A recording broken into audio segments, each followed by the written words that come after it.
Good evening, everybody. So last year, about a year ago, a game called Black Myth Wukong came out. And I made a few videos on this. And one of the points that I made in those videos was that politics is ingrained in video games in China. You're either for it or you're against it. And at the time, as you can see in these comments, especially like this one here, people thought I was delusional. How this guy says you just see everything as politics, just like woke people and Democrats. Not how that makes sense, but or this one here, people like Wukong because it's a fun game and nobody cares about the hidden politics and it's fine. Or this one here, hey, I hate the CCP to gut, but leave this game alone with politics. And the point I was making was that in China, the environment for video games, it doesn't matter if they're making fairy tales or they're making like quadruple A action video games. The idea that there's an overarching body, in this case, the CCP, this umbrella system that essentially can at any given time destroy you and your company if it somehow didn't meet the standards. And so it turns out something recently happened to one of the top games from China. Some of you may already be playing this. It's called Star Rail, Honkai Star Rail.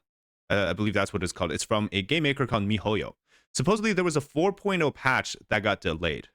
In this new patch, new content comes out, including a huge part of it inspired by Edo, Japan. Why is it delayed? Well, speculations obviously point to the fact that the CCP, in its current feud with the Japanese Prime Minister, because the Japanese Prime Minister rightly pointed out that Taiwan is an integral part of Japan's core interest when it comes to defense. So if the CCP were to invade Taiwan, Japan will come to its aid.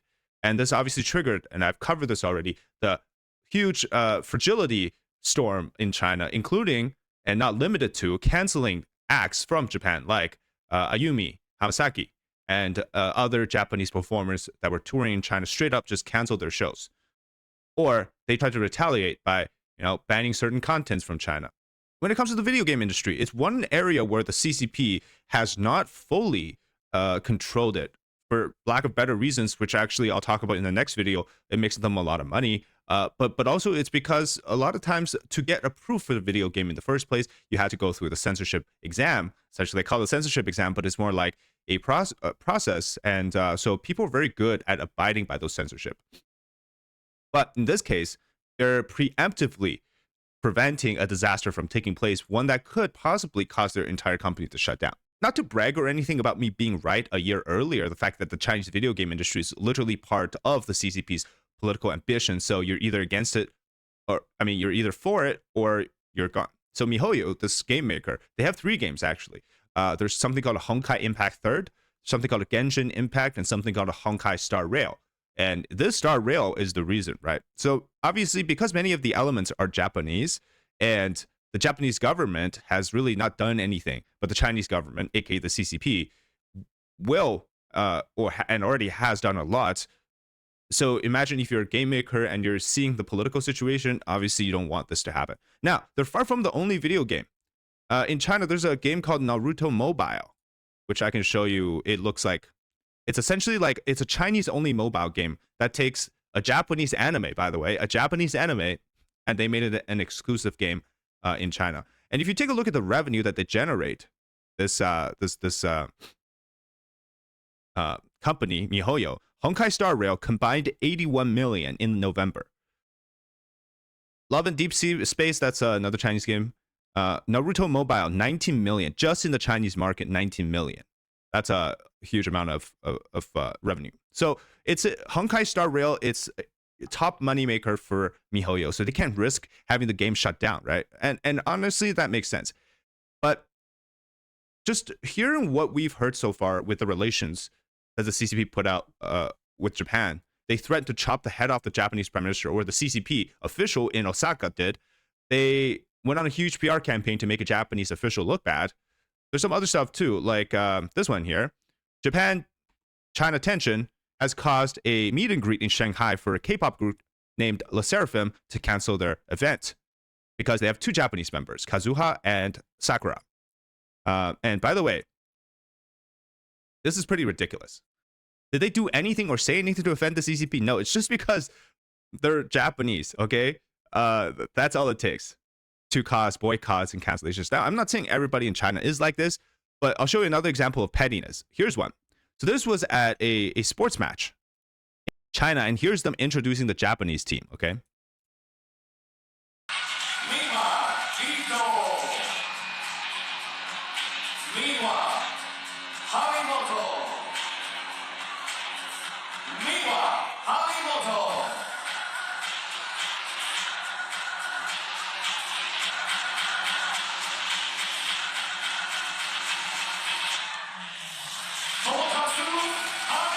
Okay, just in case you guys didn't catch that, what happened was in the background here, you see, this is they'll switch right here. Okay, so here on the left here is the girl. That girl is the last person on that team. They refused to call this player named Tomokazu Harimoto's name. He just got skipped. The announcer decided that he doesn't exist and wanted to skip him. They went straight to the girl twice. And the guy, the Japanese athlete, props to him, stood his ground until they gave in, the announcers that is, and actually announced his name, and then he went. Okay? Call this pettiness of the next extreme level from the CCP. That's what some of the people do in China. Okay? It's crazy because guess what? This game, it's a Japanese anime IP that you took. So you're telling me this, which is I find super ironic, because they don't want Japanese elements in their games, right? Any nature of like the likes of Japan or Japanese influenced portions of your video game, you're not supposed to have. Okay, for Naruto, they were supposed to release the samurai outfit that you can purchase. That didn't happen. There's another game they had a Demon Slayer collab with. I believe it was Honor of Kings, which is a Chinese mobile game. That didn't happen. The Naruto 10th anniversary and the roadmap stream event was supposed to happen in January of next year. That also won't be happening, or it's being delayed. Okay, according to this article, Naruto cancels 10th anniversary offline event. So here's my thing. You don't like Japanese stuff, right? Why did you make an exclusive mobile game for Naruto? If you don't like Japanese stuff, the entire company that makes these games, MiHoYo, their entire company is based on the idea that it looks like Japanese anime. I think most people who played or got attracted to start playing the MiHoYo games probably got attracted not because they're MiHoYo, but because they were Japanese-looking characters, right? Obviously, are the fans of Honkai Star Rail pissed? Very, both in China and in the West. Just in China, they don't dare to say that the real reason is because of the geopolitical situation.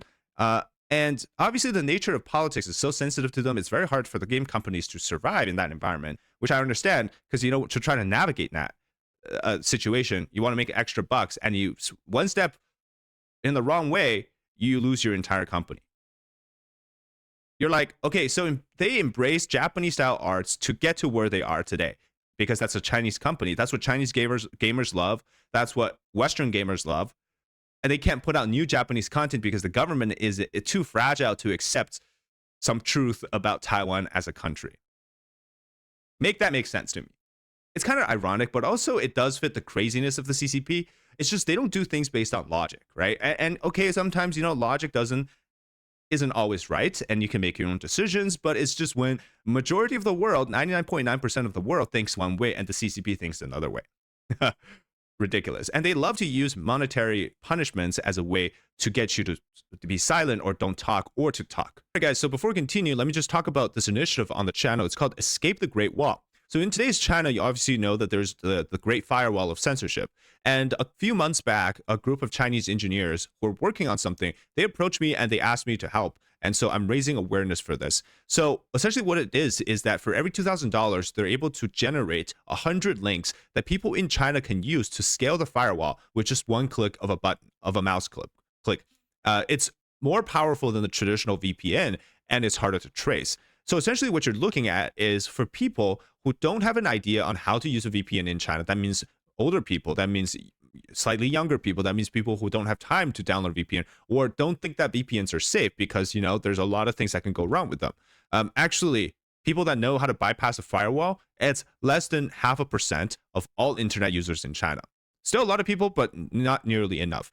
With this new technology, they can simply click the link and they will take them to outside of China through the internet. So they can, post things on X or browse YouTube or essentially talk to people, do whatever they can do without it being traced back to them. And you can see that people have raised a lot of money for us so far, more than half of our goal for this. And like I said, when you donate, this is essentially a direct step to help combat against the CCP censorship. And I know you guys are very passionate, just as I am, about helping people in China to do that. So this is, you can make a tax deductible donation to the Genesis Media Foundation, which is the foundation that I'm working with. So once you donate, you'll get a usage report in your email. And the December 7th is the last one that was sent out for the report on how exactly the money is spent and how many links are being generated. So you have an actual idea as to, the impact that it's creating. So make a charitable donation to us and help us to push this effort to help more people in China understand that there is a light at the end of the tunnel and that hope is coming to them and they can finally get access to free information. Speaking of Taiwan, recently there was a YouTuber named Davey504. He's a musician as well. He's actually based in Taiwan, as I've found out, and his wife is also Taiwanese. He recently made this video 5 days ago about how he once had a sponsorship 5 years ago from a Chinese game company, mobile game company. It offered him $75,000 in total to do a 60-second ad read plus a giveaway segment. And so he does that, and then 2 hours before the actual upload of the video, he gets a message. They basically tell him that he needs to delete a comment where he made a remark saying that Taiwan is a country. He refused, and they say that if you don't, we won't give you the money. So he ended up actually losing $10,000 on that video. As crazy as it sounds, props to Davey for standing up to what is actually right. Taiwan has its own military, has its own election, has its own president, has its own currency, has its own version of video games, and it also has its own version of languages. And it's all different from mainland China. So my point is, there's nothing wrong to argue that Taiwan is a country as it stands. The only thing is that Taiwan doesn't receive international recognition. What's also really funny is if you look at the comments where he essentially had many supporters donate to him for doing the right thing, most of them donated in new Taiwan dollars, which is the currency in Taiwan, not in the yuan, which is used on mainland China. So Taiwan is not a part of China. And honestly, if I had to guess, the company that approached Davey for this is probably Lilith Games, the maker of AFK Arena and Rise of Kingdoms. And as much as people joked about or memed about the Raid Shadow Legend sponsorships, Lilith Games is actually based in Shanghai. It's a Chinese company, and there was a lot of Rise of Kingdom ads out there before. And so this is also because the game came out in 2018, and he probably got the sponsorship in 2020. So again, if you guys play a Chinese game made by a Chinese company, maybe you don't like the politics of it. Maybe you try to avoid it, but it comes to find a way to get to you. Okay, so take a look at this. This is December 15th in Chengdu, Sichuan. AG Esports Club officially established its Youth League General Branch with 5 sub-branches under it, including Crossfire and Honor of Kings, covering the full chain of youth groups such as professional players, coaches, operations, and content creators.